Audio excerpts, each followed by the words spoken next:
his head off. And we were all kind of giggling along there. Good job.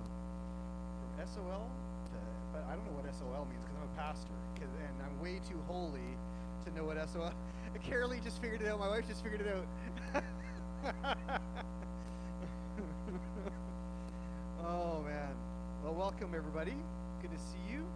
I almost said something really weird. I was going to say, if you were to lick me, you would taste that I'm very salty. I'm really gross right now, coming from disc golf. I know a real man's sport, and so that's why I probably have this sheen about me and this glow.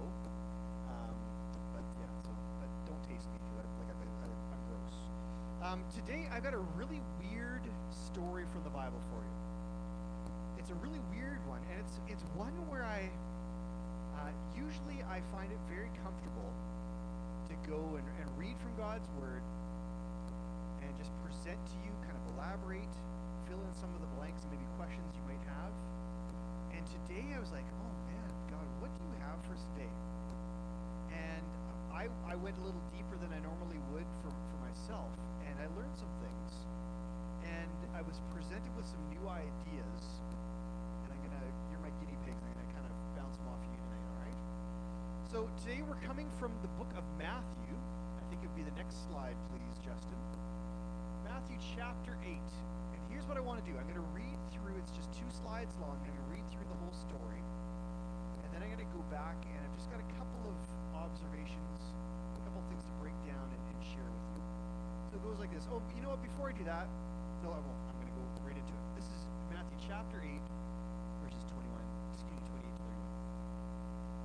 And it says, and when he came, and we're talking about he, in this case, it's Jesus. So when Jesus came to the other side, to the country of the Gadarenes, 2 demon-possessed men met him, coming out of the tombs, so fierce that no one could pass that way. And behold, they cried out, what have you to do with us, O Son of God? Have you come here to torment us before the time? Now a herd of many pigs was feeding at some distance from them. And the demons begged him, saying, if you cast us out, send us away into the herd of pigs. Next slide, please, Justin. Verse 32 says, and he, Jesus, said to them, go. So they came out and went into the pigs, and behold, the whole herd rushed down the steep bank into the sea and drowned in the waters. The herdsmen fled, and going into the city, they told everything, especially what happened to the demon-possessed men. And behold, all the city came out to meet Jesus, and when they saw him, they begged him to leave their region. All right? So, a bit of a funky story here. Let's go back to verse 28, if you wouldn't mind, Justin. This is the slide before. And let's kind of pick this apart bit by bit. So, again, a lot of oversea or over water travel was happening for Jesus. And this is a case where he's just come in, kind of landed by boat, and he comes up in this area called the Gadarenes. And it's interesting, if you were to read the other gospel accounts, and for those of you who don't know what I mean by the gospel accounts, Matthew is the first of 4 gospels. And I am going to take a quick minute. I will often do this, just kind of describe a little bit about the different gospel authors. Matthew is the first. Matthew is a Jew. He's a Jewish man. He was a tax collector by trade, and so he wasn't well liked because he was basically ripping off his own Jewish people to give money to the Romans and keep a lot of money for himself. But Matthew was chosen by Jesus to be one of his disciples, and he walked with Jesus. And he learned about Jesus, and he saw Jesus as the king. And he wrote the book of Matthew as just an indicator to tell people, you need to know this king. And he's writing it from a real Jewish perspective, okay, as a Jewish man. And we'll come back to how his gospel is a little bit different in this case than the others. So that's Matthew. Mark writes, it's almost like he's just giving you the headlines. It's like an action movie the way he writes. Very quick and gets to the point. He doesn't fiddle around with all the details and the feelings. Luke was a doctor by trade, a medical doctor. So he was trained as a medical doctor, very detail-oriented. And he went around, I like to describe him as the Indiana Jones of gospel authors, where he put on his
that story straight.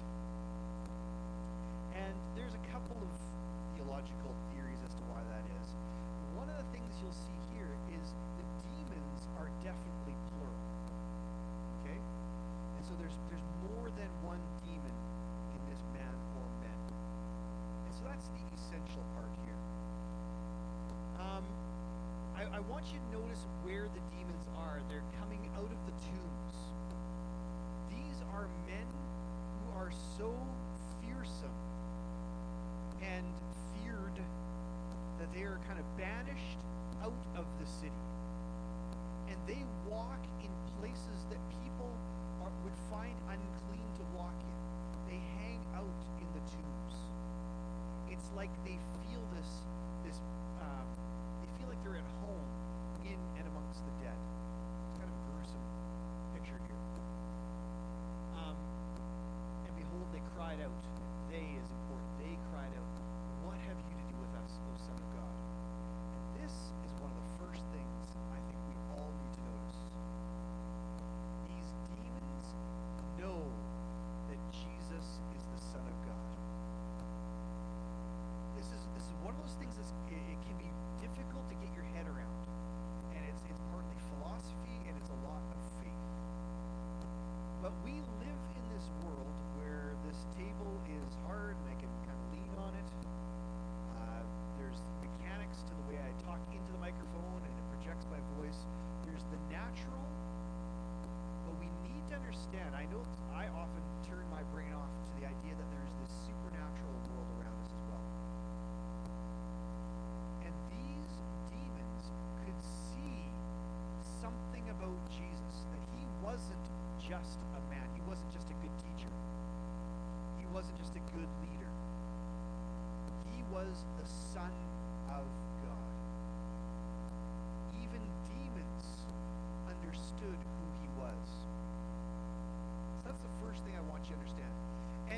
And you kind of can almost picture in the theater of your mind the posture that these demons take. The demons aren't pulling out swords or AK-47s. They're not pulling out weapons and getting ready to fight Jesus. They're like, wait a minute, what are you doing here? Why are you here? What is your plan? And they make reference to, they ask the question, what have you to do with us, O Son of God? Have you come here to torment us before the time? These demons know the end result of the story. They know that there is a time when they are going to be put in their place. Justifiably, they revere Jesus as Son of God. They understand that he is Lord of not just the natural realm, but of the supernatural realm. He is the boss. And they ask this question, have you come here to torment us before the time? Next thing I want you to notice in the natural, there's this herd of many pigs feeding at some distance away from them. And this is interesting because in that time, that place, in that culture, pigs were considered unclean. Very much like walking in amongst the tombs near the dead, that was considered something unclean. There's actually a very long list of things that were unclean. And just so you understand a fuller sort of because of what Jesus eventually did for us, he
but it's one where they didn't necessarily know how to cook it properly, so it wasn't good for them. So when he says don't eat pork, it's because he cares for them. I don't want you to get sick. I don't want you to get weak. And so it's interesting. Why on earth is there a herd of pigs when they're not meant to be eating pork? You keep pigs for if you're not going to eat them. I know they're cute when they're really little. Yeah, and they're winking around. But so you have this herd of many pigs feeding it some distance from them. And this next part I think is also important. The demons begged him, saying, if you cast us out, send us away into the herd of pigs. Two things I want you to notice there is this acknowledgement of authority. The demons are subject to Jesus. Jesus is their Lord. Okay? Yes, they serve Satan. But they see Jesus as Lord over them. He's not someone to be messed with. Okay? So that's the first thing, is they acknowledge him. They beg him to leave. They begged him, saying, if you cast us out, and let's be clear about what that means. Demons are supernatural beings. Humans are natural beings. Okay? I am a physical being. And so what can happen is a demon can torment or even go into a person and cause all sorts of problems there. And what he's talking about is if Jesus casts them out, tells the demons they have to leave. Look, they're saying in their heads, like, Jesus, we know that you have the authority to do whatever you want with us. But if you cast us out, send us away into the herd of pigs. So this is the second thing I find very interesting, is if they wanted to leave the humans and go into the pigs, why do they need Jesus' permission first? Okay? And I think that for me, there's still some mystery. There's still some more digging I want to do here. But one of the things I think we need to identify is the difference between people and animals. I know animals are cute. They're lovely, and I swear my dog is capable of more love than most humans. Okay? But, and they're beautiful. I love pets. I get really sad when we lost a couple dogs as a kid, and now we lost our hand. It's heartbreaking. But there is a difference. We were created in the image of God. Dogs weren't. Pigs weren't. There is a difference. All right? Similarly, there's something about the way the demonic realm works when it comes to people. We know stories, and sadly, you probably have plenty of experiences with people who are manifesting. They've got demonic activity attached to them. But we see here that there's this, well, actually, we'll see in the next slide, there's this difference between the demons behave in the human body, in the human soul, and the way they behave in an animal. If you go to the next slide, please, Justin. Jesus said to them, go. And the part, I wrestled with this for years, this idea that Jesus would honor the request of a demon. It's weird, isn't it? It kind of messes with your head. But he doesn't do anything. In fact, the word says that Jesus only does what the Father tells him to do. And so he got the cue from God. He's like, yep, send them into the pigs. He said, go. And then what happened? The whole herd rushed down the steep bank into the sea and drowned in the waters. What is the first thing that the demons did when they were in a body that didn't fight back? They killed it. And this should turn a light on for all of us. We talk about this every once in a while here at SNL, not SOL. We talk about this at SNL where it's comfortable to hear fact, more than that, God built you. It says that he knit you together in your mother's womb. You were made with intention. The one who threw the stars in the sky and created the earth also made you in a way that was just like, oh, and you can almost like see the smile on his face. Oh, Riley, I know what I'm going to do with him. I'm going to make him like this. And I'm going to make him for this purpose. And there's something for Riley to do. And so I got to wire him, oh, he's going to do a little bit of this. And we were made with great purpose. And it's very comforting to hear that God has a plan for us. Jeremiah 29 says, like, he's got good plans for us. Okay, he wants good for us. But on the same ledger, the enemy, Satan, has a plan for you as well. And his plan is to kill you. Some of you have been around long enough to hear me say this before. He wants to not only kill you, but he wants to kill you in the most horrific way possible. He wants to drag you to death, and he wants to cause as much of a swath of hurt and harm behind you as he possibly can. And he does it different ways.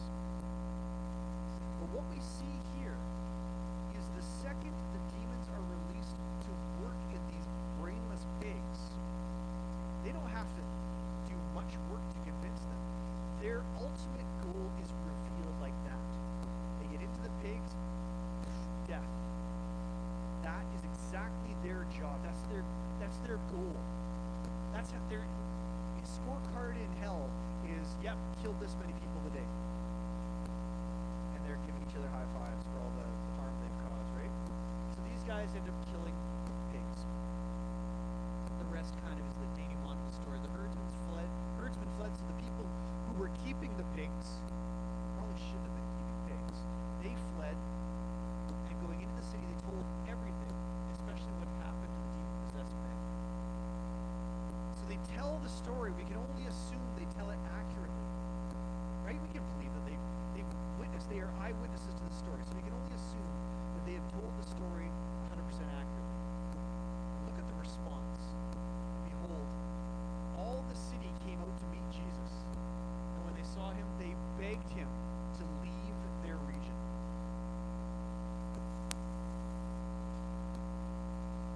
Now, again, when I look at this at first blush, I'm like, okay, these demon-possessed men were outcasts.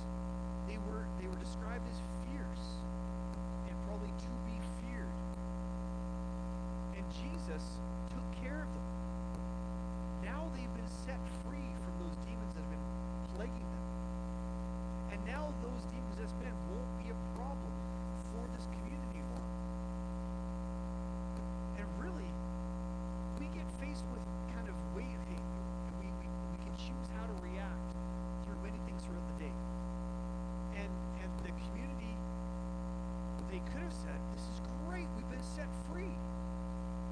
Thank goodness for this Jesus. And they could have been amazed at his authority and his power. But instead, they feared what they didn't know. And they were probably ripped off with all their bacon supply was gone and drowned in the ocean. Okay, so it could have been a bit of both. But they begged him, just go. We don't get it. You're freaking us out. This kind of power is like nothing we've ever seen before. I invite the worship team to come back up again. And I want to bring this down to brass tacks. Like I said, there's a high likelihood that whether you understood or understand what you've seen, what you've experienced or not, there's a high likelihood that a good amount of us in this room have experienced the supernatural and the evil supernatural. Here's what I want to leave you with for today. I'm going to boil it down to this. Yes, it's scary. In fact, I told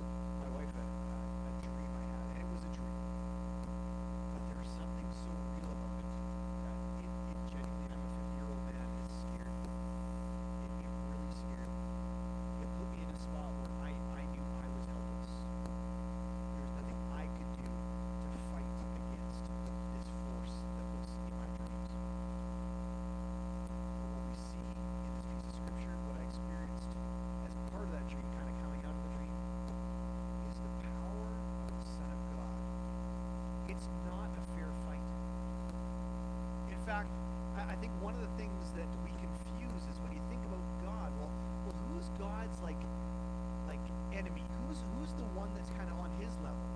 And we kind of think of angels and demons kind of at the same level, so that means that God and Satan must be on the same level.